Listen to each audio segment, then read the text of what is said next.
Las Vegas is a city where people go to beat the odds. But one Michigan woman visiting in Vegas had a startling turn of luck. Not in a casino, but in a beauty parlor.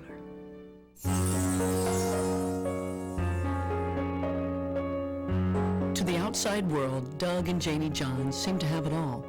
2 great children, a comfortable home in the suburbs of Lansing, Michigan, and each other. But in their hearts, there was always something missing. The son they had given up for adoption 36 years ago. Never ever leaves your mind. You wonder what they look like. Are they still alive? You see the ads for like drunk drivers or something killing a child. You wonder, geez, was that my child? And when you spend time thinking about it, you always wonder, did you do the right thing or did you not do the right thing? Before Jaynie and Doug were married, they were high school sweethearts and just teenagers when Jaynie became pregnant.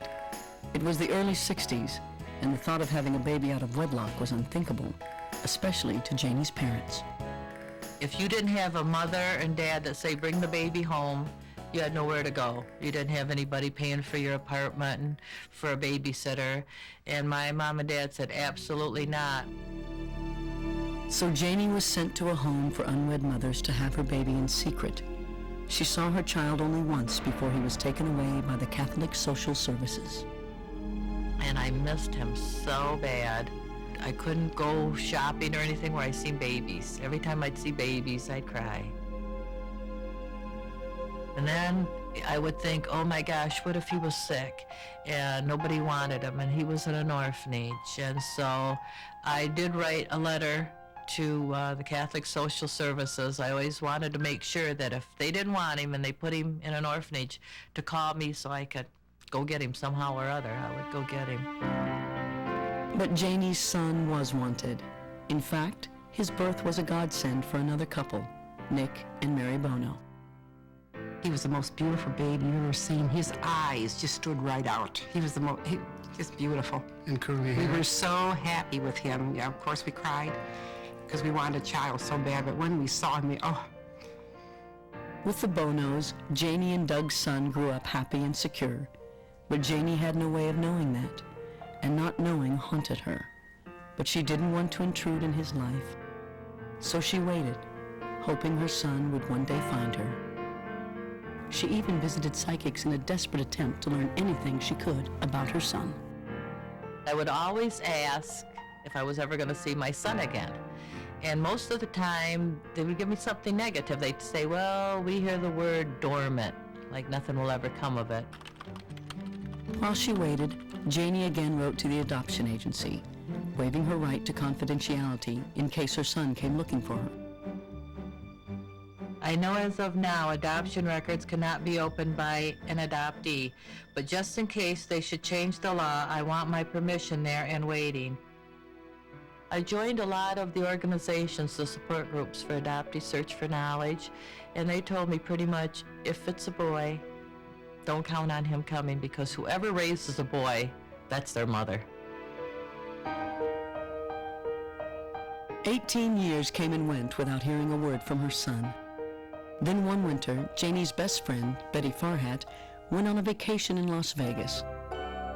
While there, she visited a beauty salon and was stunned when she saw a young man named Les who looked exactly like Jaynie's son, Doug Jr. I just couldn't get it off my mind. I asked him about himself, and I found out he was from Grand Rapids, Michigan, and that was very interesting. And I asked him if he was adopted, and he said no. But Betty had a feeling about Les that she couldn't shake.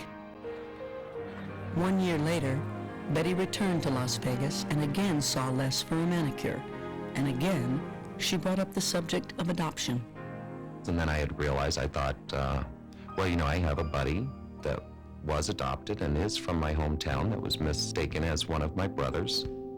Les's buddy was a man named Russ, who also now lived in Las Vegas and owned a hair salon.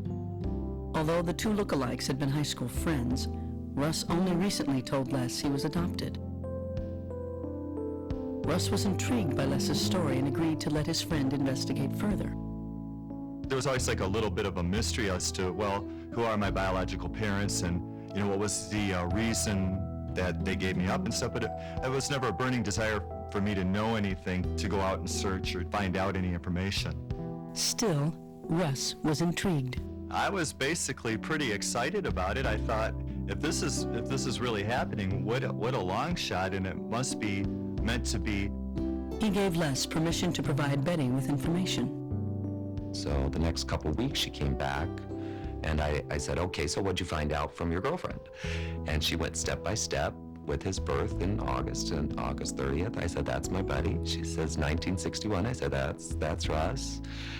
She said, adopted through Catholic Social Services. I was like, my God, we both sat there and said, this has got to be him. It's got to be him. Finally, after nearly 20 years of waiting and wondering, Jaynie got the phone call she'd always hoped would come. But it wasn't from her son, it was from Betty. She called me up. She goes, it's him. I go, oh my God. I mean, it was just too strange that Betty would just walk into this nail technician in Las Vegas and ask him, not once, and take the acceptance, no, but ask him the following year, are you sure you're not adopted? What made her keep asking him? It was just meant to be. Then she called Russ. And so I called up and I says, I think I might be your biological mother. Well, I had enough releases in that all he had to do was call Catholic Social Services. And they told him on the phone. With the details of the adoption confirmed, Jaynie flew from Lansing, Michigan to Las Vegas, Nevada to meet the son she had always dreamed about. That's when I first got a little bit nervous about meeting her, just, because it's the first time and everything. And we were waiting and waiting, and she was the last one, I swear, off that plane. And that was a long wait. So I tried hard not to cry, so it was like big lump in my throat, big lump in my throat. I wanted to stare at him, is what I wanted to do. And going into the future, I hope we can all be as close a family as we are today. Jaynie and her family immediately embraced Russ and accepted him in their lives, as though he had always been there. They even count Russ's adoptive parents, Nick and Mary Bono, as part of their extended family. He had a family exactly like ours. This was Italian, ours was Lebanese, and all the aunts and uncles. I think every adopted child wants to really know their real parents. And if he's happy, then we're happy. He loves his parents. We think the world of him. He's a fine young man, and we're going to go forward and not look backwards. For Russ, he now has the best of both worlds. I couldn't have asked for better parents to be raised with and a great family, and I consider myself, lucky that, I had a great family, and now I've got two great families, and it's just been a wonderful experience.